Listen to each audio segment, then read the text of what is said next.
हुआ क्या है वहां पे? हुआ यह है कि लोग चले गए प्रधानमंत्री निवास के अंदर, ये चुपचाप भागी कार से, एक एयरफील्ड में गई, चॉपर पकड़ा, मिलिट्री का चॉपर, और मिलिट्री का चॉपर टक टक टक टक करके वो इंडिया में लैंड कर गया। वहां पे वकारुज्जमान कौन है? Chief of army staff of the Bangladesh army, और देश को यह बोला कि बॉस बहुत हो गया, we are taking over, we take full responsibility. हमने सारी पॉलिटिकल पार्टी से बात कर ली है, लेकिन यह फौज का तख्ता पलट करना क्या यह पहली बार हो रहा है बांग्लादेश में? नहीं दोस्तों, आपको पता है 1971 में बांग्लादेश बना था, और जिसने बांग्लादेश बनाया, शेख मुजीबुर रहमान, इस फौज ने उसी मुजीबुर रहमान की हत्या कर दी थी। तो ये जो इसकी फौज की कारकर्दगी है, this is not new, this is not something that is new. मैं आपको अब पढ़ के बताता हूं और आपको इंटरेस्ट होगा, तब आपको समझ में आएगा ये सब हो क्यों रहा है बांग्लादेश में। ये देखो साहब, अब मैं पढ़ के ही बता देता हूं, आपको सामने लिखा हुआ है अगस्त 15 माफ करना 1975 को first major coup when Sheikh Mujibur Rahman was assassinated. दोस्तों, इस पूरे कांड में 6 बांग्लादेश के अफसर मुलव्विस थे, और इनमें से शामिल मेजर सैयद फारूक रहमान, मेजर खांडकर अब्दुल रशीद, इन दोनों ने मिलकर शेख मुजीबुर रहमान की हत्या करी, उसके परिवार को भी मार दिया।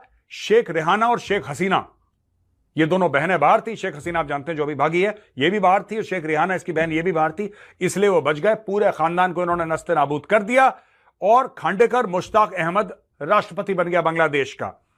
एक और कांड 1975 में Sheikh Ziaur Rahman appointed chief of army staff, और सितंबर में indemnity ordinance provided legal cover, उन्होंने यह भी कांड कर दिया। फिर दोस्तों, नवंबर 3, 1975 में ब्रिगेडियर जनरल खालिद मुशर्रफ एक और आया। यह सारा का सारा 75 के कांड है, ये सारा का सारा 75 का कांड है। अगस्त में शुरू हुआ, नवंबर तक चलता चला आ रहा है। 3 नवंबर 1975 को ब्रिगेडियर जनरल खालिद मुशर्रफ ने फिर से एक कू करी, और जिन्होंने कू करी थी उन पर डबल कू कर दी। यानी कि जिन्होंने विद्रोह करा था, विद्रोहियों का भी बाप निकला, इन्होंने उसके खिलाफ विद्रोह कर दिया, leading to the death of 4 leaders and Ziaur Rahman house arrest. उस बंदे का कर दिया हाउस अरेस्ट। और 7 नवंबर को अनदर कू। अच्छा, यहां पे हफ्ते हफ्ते का, जैसे एक जमाने में चित्रहार आता था दोस्तों, वैसे बांग्लादेश में कूज होते थे। 7 नवंबर को another coup by left wing forces freed Ziaur Rahman, paving way to the presidency. तो आप समझ लो 3 नवंबर को ये जेल गया, 7 नवंबर को ये राष्ट्रपति बन गया उसी साल में। ठीक है जी। अच्छा, बाकी 1982 लेफ्टिनेंट जनरल इरशाद ने फिर एक पावर सीज कर लिया, फिर एक कू हो गया। फिर 2007 में लेफ्टिनेंट जनरल मोइन अहमद ने फिर एक कू करा, फिर उसने तख्ता पलट कर दिया। अच्छा, यहां पे दोस्तों बात यह है कि चीन का एक बहुत बड़ा हाथ है इस पूरे मैटर में। और चीन का क्या हाथ है? सबसे पहले तो शेख हसीना गई, हमने कवर करा था टीसीडी हिंदी में। शेख हसीना गई, और शेख हसीना ने चाइना में जाके जो भी अपना काम करा, वहां पे उनको सिग्नल गड़बड़ दिखाई दिए, देखा कि वो प्रोटोकॉल नहीं मिल रहा उनको, उन्होंने देखा वो इज्जत नहीं मिल रही, और जो पैसा देने की बात करी थी चीन ने अपने हाथ भी पीछे कर लिए। चीन ने अपने हाथ पीछे कर लिया, और चीन ने अपने हाथ पीछे करने के बाद चाइना ने कुछ 5 अरब की बात हुई थी, कुछ 100 मिलियन में रफा दफा करने की कोशिश करी, और उनको प्रोटोकॉल नहीं मिला, उनको बुरा लगा, वो वापस आ गई। वहां पे साथ ही साथ सारा गेम चल रहा है कि तीस्ता रिवर का प्रोजेक्ट दे दिया जाता है भारत को, और वो खुले कहती हैं शेख हसीना कि चीन को ये नहीं देना है। इसके अलावा दोस्तों, मोंगला पोर्ट का प्रोजेक्ट भी चाइना को जाना था, चाइना को नहीं गया। अब आप समझ लीजिए, बीच में अडानी 10,000 मेगावाट बिजली बांग्लादेश को सप्लाई करता है। चाइना चाह रहा था कि सारा काम वो करे, लेकिन चाइना इन सारी रेस में पीछे था। वहां पे अमेरिका का भी एक फैक्टर है दोस्तों, एक छोटा मोटा फैक्टर अमेरिका का भी है। अमेरिका भी नाखुश था, और आज भी है शेख हसीना के साथ। अमेरिका भी नाखुश था, लेकिन इसमें मोटा काम चीन का है। मैं आपको बताता हूं कैसे।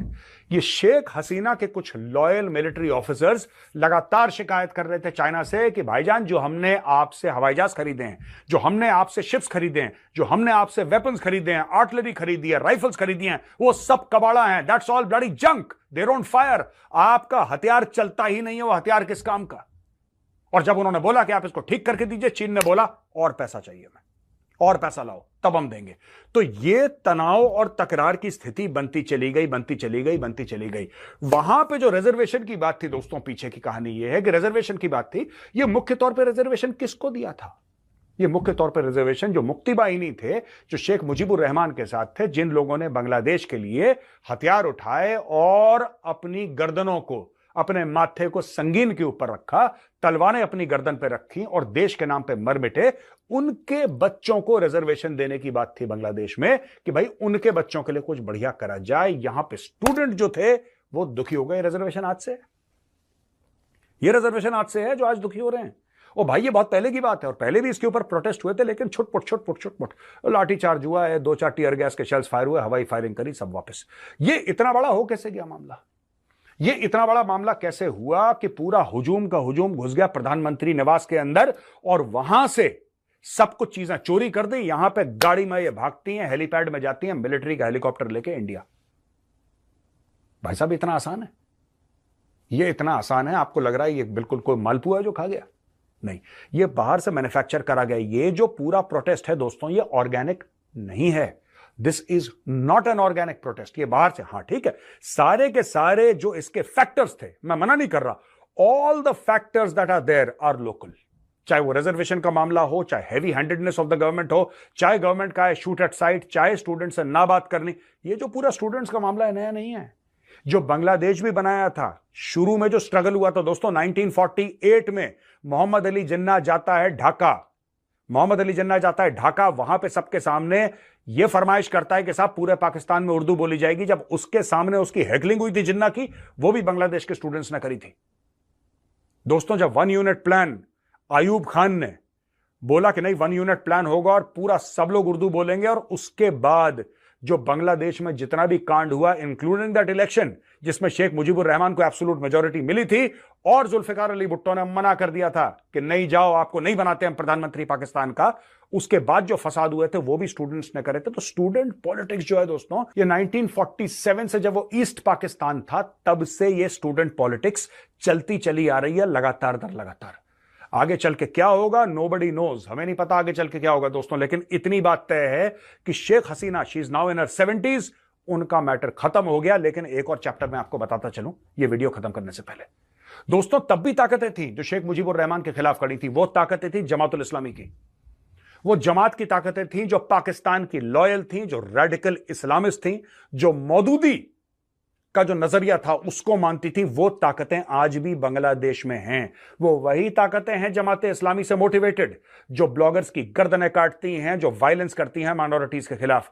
These are the same people and the same people are now slowly and slowly clawing their way back to power, दोबारा गद्दी पे बैठने वाले हैं। बांग्लादेश में जो इस वक्त हो रहा है वो सही बताऊं तो बहुत शर्मनाक है। और जिस तरह से ये जिहादी लोग प्रधानमंत्री आवास में घुसकर जिस तरह की हरकतें कर रहे हैं ना, वो अपने देश का ही नाम खराब कर रहे हैं। वैसे इनको क्या ही फर्क पड़ता है, इनको कुछ फर्क नहीं पड़ता दोस्तों। शेख हसीना तो वहां से भागकर भारत आ गई। अब कुछ लोग कह रहे हैं कि उनको यहां पर रहने नहीं दिया जाएगा क्योंकि इससे कहीं ना कहीं जो बांग्लादेश है, वहां के जो हुकूमत अब बनने वाली है, या चाहे वो आर्मी बोल रहे, चाहे कुछ भी बोल रहे हैं, अब तो कुछ ऐसा रह नहीं गया, तो उसके मन में कहीं ना कहीं एक तरह से एंटी इंडिया सेंटिमेंट पैदा होंगे और इसीलिए उनको शायद लंदन भेजने की तैयारी हो रही है।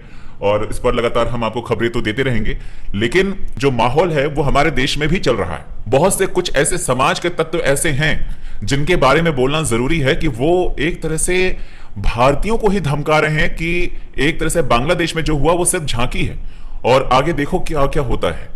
इनका कहीं ना कहीं इशारा भारत की तरफ से है कि ऐसे ही तख्ता पलट भारत में भी हो सकता है या होगा, ऐसा उनका कहना है।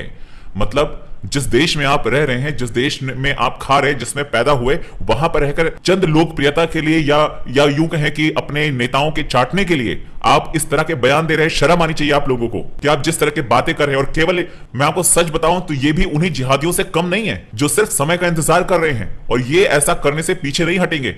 लेकिन भाई, ये बांग्लादेश नहीं, ये हिंदुस्तान है, ठीक है। यहां पर अगर कभी किसी ने सोचा भी ना, तो जो मौजूदा सरकार है वो किसी से खौफ नहीं खाती, वो खौफ पैदा कर देती है। इसीलिए देश में सद्भाव रखने के लिए अपने शब्दों पर, अपनी जुबान पर लगाम लगा कर रखें, क्योंकि जो आप बोल रहे हैं सोशल मीडिया के माध्यम से खराब कर सकती हैं। इसे लगातार जानकारी हम आपको देते रहेंगे। वीडियो को लाइक कीजिए, शेयर कीजिए और चैनल पर अगर नए हैं तो चैनल को सब्सक्राइब जरूर कीजिए।